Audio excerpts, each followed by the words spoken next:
पार्वती प्रियपुत्राय पूर्वा सन्ध्या प्रवर्तते। उत्तिष्ठ गजराजस्य कर्तव्यं लोकपालनम्। पार्वती प्रियपुत्राय पूर्वा सन्ध्या प्रवर्तते। उत्तिष्ठ गजराजस्य कर्तव्यं लोकपालनम्। उत्तिष्ठोत्तिष्ठ विघ्नेश उत्तिष्ठ गणनायक। उत्तिष्ठ गिरिजापुत्र जगतां मङ्गलं कुरु। श्रीकाणिपाकवरसिद्धिविनायकत्वं प्रीत्याद्य जागृहि कुरु प्रियमङ्गलानि। त्रैलोक्यरक्षणकराणि महोज्ज्वलानि। श्रीमद्विनायक विभो तव सुप्रभातम्। श्रीमद्विहारपुरवास शिवात्मजात कूपोद्भवाद्भुतविलास स्वयंभूमूर्ते। श्रीदेव शङ्खलिखिताश्रितपादपद्मा। श्रीमद्विनायक विभो तव सुप्रभातम्। श्रीनारिकेळवनशोभितपुष्टिगात्र क्षीराब्धिषिक्तशुभविग्रहतत्त्वमूर्ते। दिव्याङ्गमूषिकसुवाहनमोदरूप। श्रीमद्विनायक विभो तव सुप्रभातम्। श्रीकाणिपाकवरभूतलवासतुष्ट हे आदिपूज्य अरुणारुणभानुतेज। प्राचीदिशाम्बरमिदं रविकान्तिनिष्ठम्। श्रीमद्विनायक विभो तव सुप्रभातम्। श्रीबाहुदाशुभतरङ्गसुबाहुदत्त सुस्निग्धशीतलकणानपि सङ्गृहीत्य प्राभातवायुरिह यास्यति सेवनाय। श्रीमद्विनायक विभो तव सुप्रभातम्। गौरीकराम्बुजसुलालितदिव्यवक्त्र श्रीकण्ठमानसमुदाकरमोदरूप। कैलासशैलशिखरस्थितबालभानो। श्रीमद्गणेश्वर विभो तव सुप्रभातम्। दूर्वाङ्गुराणि जलजानि सुपुष्पकाणि बिल्वानि पूजनविधौ च सुसज्जितानि। नित्यार्चनोत्सुकमदोत्कटवारणास्य। श्रीमद्गणेश्वर विभो तव सुप्रभातम्। हृत्कूपमध्यसमुपस्थितचित्स्वरूप कूटस्थतत्त्वमिदमेव हि बोधनेन। त्वामत्र भासि विदधासि समस्तशोभान्। श्रीमद्गणेश्वर विभो तव सुप्रभातम्। श्रीमुद्गलाक्षमुनिसन्नुत सच्चरित्र वासिष्ठगृत्समदमुक्ष ऋषीश्वरील्य। वेदोक्तदेवगणमन्त्रगणाधिनाथ।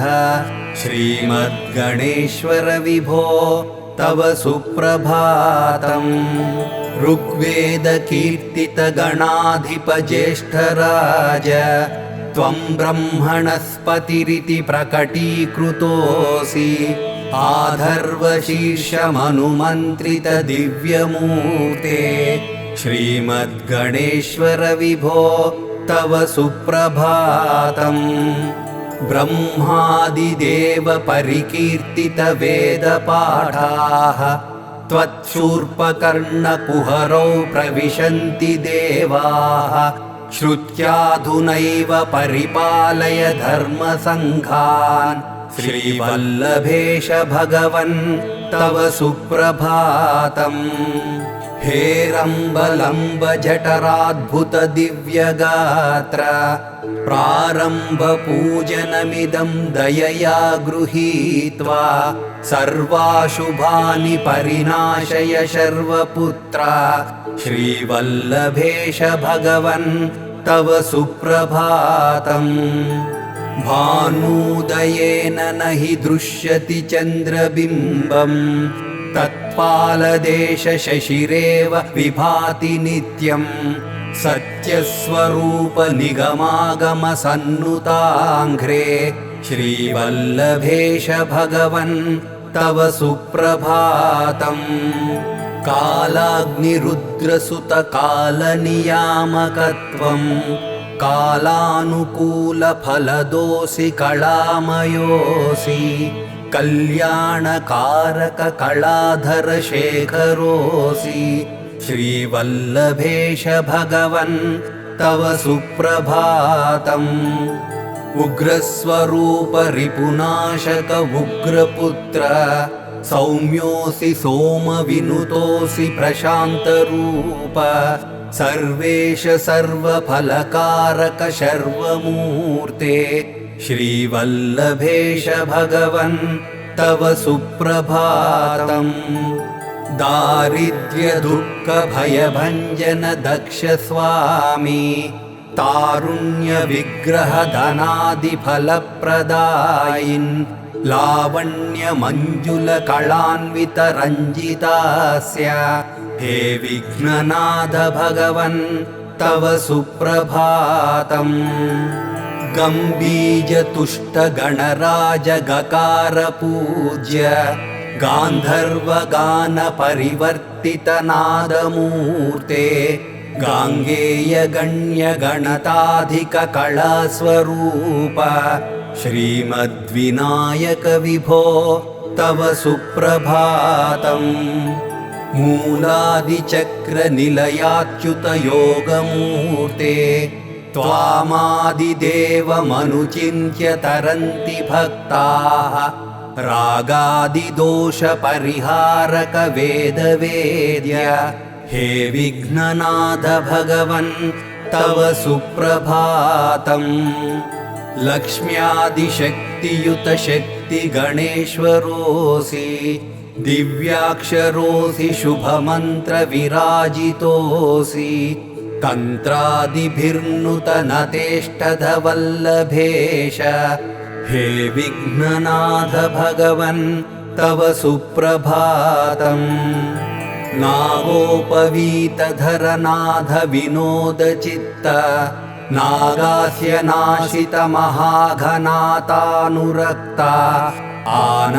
आनन्दतुन्दिलतनो बहिरान्तरस्था हे विघ्ननाथ भगवन् तव सुप्रभातम् भद्रे भवक्त्र नवभद्रद भद्रतेज रुद्रप्रियात्मज मदद्रव शक्तियुक्त अद्रीशजा मधुर वत्सलता निधान हे विघ्ननाथ भगवन् तव सुप्रभातम् सर्वार्थसिद्धिफलदायक बुद्धिदायिन् विघ्नाद्रिवज्र परिपूज्य चतुर्धिकाले भद्रं पदं दिशसि भक्तगणार्थितोऽसि हे विघ्ननाथ भगवन् तव सुप्रभातम् बालादिभव्य बहुरूपधरोऽसि देव चिन्तामणिस्त्वमसि सर्वफलप्रदोऽसि त्वन्नाम दिव्यमणिरस्ति जगद्धिताय हे विघ्ननाथ भगवन् तव सुप्रभातम् हे काणिपाक गणराट् तव सुप्रभातम् ये मानवान् प्रतिदिनं प्रपठन्ति भक्त्या तानेकविंशतिकुलान् परिपालय त्वं इत्थं वदन्ति विबुधाः करुणार्द्रचित्ताः हे काणिपाकगणराट् तव सुप्रभातम् ये मानवान् प्रतिदिनं प्रपठन्ति भक्त्या तानेकविंशतिकुलान् परिपालय त्वम् इत्थं वदन्ति विबुधाः करुणार्द्रचित्ताः हे काणिपाकगणराट् तव सुप्रभातम्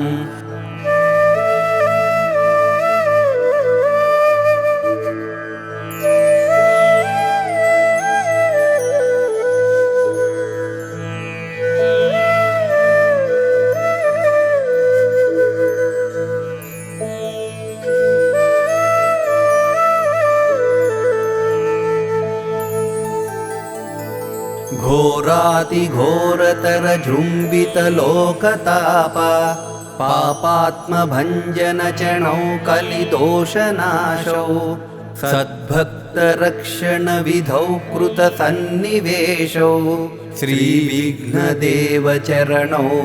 शरणं प्रपद्ये घोरातिघोरतरजृम्बितलोकताप पापात्मभञ्जनचणौ कलिदोषनाशौ सद्भक्तरक्षणविधौ कृतसन्निवेशौ श्रीविघ्नदेवचरणौ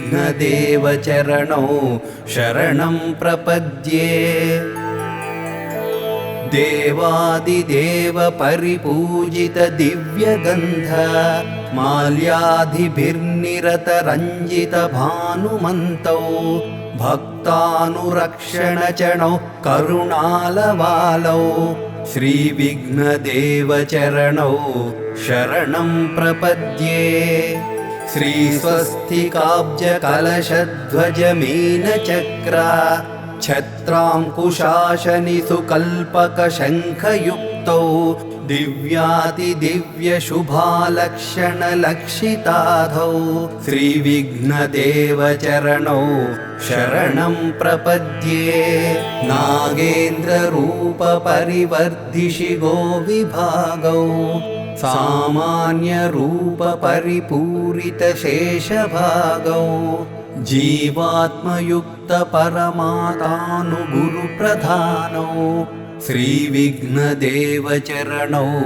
शरणं प्रपद्ये केनापि भावमनुभूय दशाविशेषे भक्त्या तानुघाटसमये स्मरणकृतेऽपि सद्यप्रशान्तिफलदानभयप्रदानौ श्रीविघ्नदेवचरणौ शरणं प्रपद्ये पापाटवीविटकृपीटजाभौ निताय प्रवृद्धकलिकल्मषनाशदीक्षौ श्रीकाणिपाकवरपुणायतले प्रसिद्धौ श्रीविघ्नदेवचरणौ शरणं प्रपद्ये देवाधिदेव सुकिरीटमणिप्ररोहैरारुण्यभावसमलङ्कृतपद्मसाम्यौ दीनाश्रितौघभवतापहरप्रकृष्णा श्रीविघ्नदेवचरणौ शरणं प्रपद्ये कामादिषड्गुणभुजङ्गमहोग्रकोप पूत्कारघोरतरभावविकारदूरे श्रीविष्णुवाहसदृशौ करुणालवालौ श्रीविघ्नदेवचरणौ शरणं प्रपद्ये दक्षाध्वरप्रलयकालगणाधिपत्ये कैलासपर्वततपे शिरसि श्रुतीनां दौर्म्यार्घ्यभीकरतरौ गुणीनां प्रसन्नौ श्रीविघ्नदेवचरणौ शरणं प्रपद्ये आधारपीठनिलयाक्षय नित्यशैव वागीश्वरेश्वर दिगम्बर पूर्णपारतिक आमोदमोदजनकाच्युत विश्वरूप श्रीविघ्नदेवचरणौ शरणं प्रपद्ये कुक्षिस्थयक्षवरकिन्नरमानवाळिरक्षो गणाध्यकुलपालकज्येष्ठराज ओङ्कारवाद्यकुलभावनवोषधीश श्रीविघ्नदेवचरणौ शरणं प्रपद्ये मोक्षाक्षभाव्यपदसंस्थितदिव्यरूपा नक्षत्रमण्डलपथे गजरूपनिष्ठा प्रत्यूहपर्वतविधौ परमप्रशस्ता श्रीविघ्नदेवचरणौ शरणं प्रपद्ये अग्न्यर्कसोमघनकान्तिसमाननेत्र दौर्भाग्यनाशविजयप्रद श्रीप्रदाध्य क्षोणीसुरुद्रमहालय वेदरूप श्रीविघ्नदेवचरणौ शरणं प्रपद्ये अग्न्यर्कसोमघनकान्तिसमाननेत्र दौर्भाग्यनाशविजयप्रद श्रीप्रदाध्य क्षोणीसुरुद्रमहालय वेदरूप श्रीविघ्नदेवचरणौ शरणं प्रपद्ये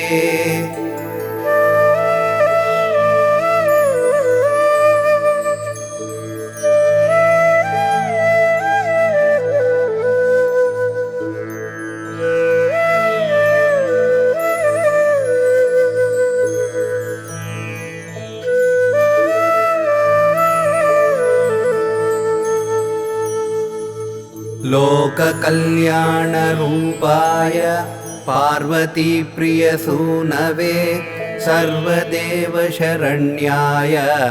विघ्नदेवाय मङ्गलम् लोककल्याणरूपाय पार्वतीप्रियसूनवे सर्वदेवशरण्याय विघ्नदेवाय मङ्गलम् मान्याय सुप्रदीप्ताय सुरारिघ्नाय मन्त्रिणे शाश्वताय महेशाय विघ्नदेवाय मङ्गलम्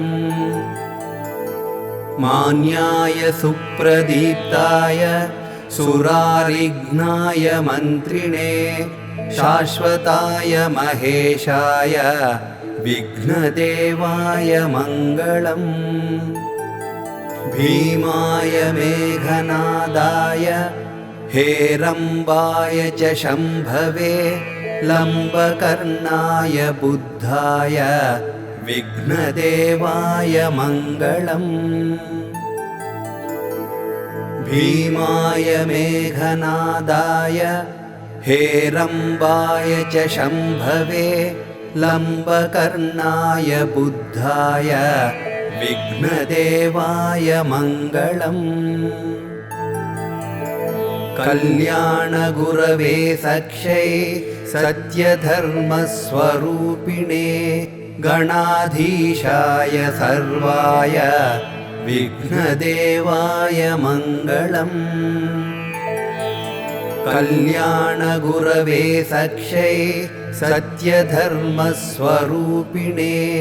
गणाधीशाय सर्वाय विघ्नदेवाय मङ्गलम्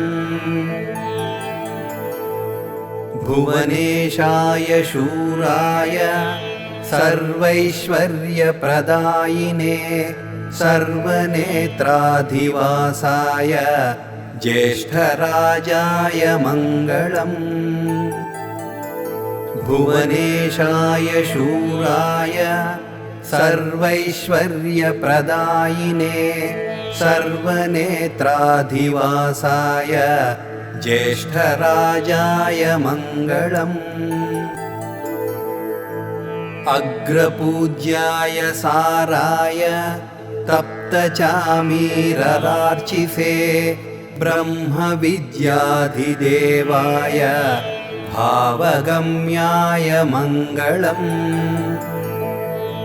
अग्रपूज्याय साराय तप्तचामीररार्चिसे ब्रह्मविद्याधिदेवाय भावगम्याय मङ्गलम् हृत्पद्मशायिनेऽपि वक्षसे स्थूलकुक्षये वाणीजिह्वाय धन्याय पूर्णानन्दाय मङ्गलम् हृत्पद्मशायिनेऽपि वक्षसे स्थूलकुक्षये वाणीजिह्वाय धन्याय पूर्णानन्दाय मङ्गलम् दूर्वायुग्मप्रियायास्तु शशिकान्तिविकासिने सार्वकालिकरूपाय विघ्नदेवाय मङ्गलम् दूर्वायुग्मप्रियायास्तु शशिकान्तिविकासिने सार्वकालिकरूपाय विघ्नदेवाय मङ्गलम् श्रीकाणीपाकसौभाग्य वैभवोपेतमूर्तये मङ्गलानां निवासाय विघ्नदेवाय मङ्गलम् श्रीकाणीपाकसौभाग्य वैभवोपेतमूर्तये मङ्गलानां निवासाय विघ्नदेवाय मङ्गलम् ॐ गं गणाधिपतये नमः। ॐ गं गणाधिपतये नमः।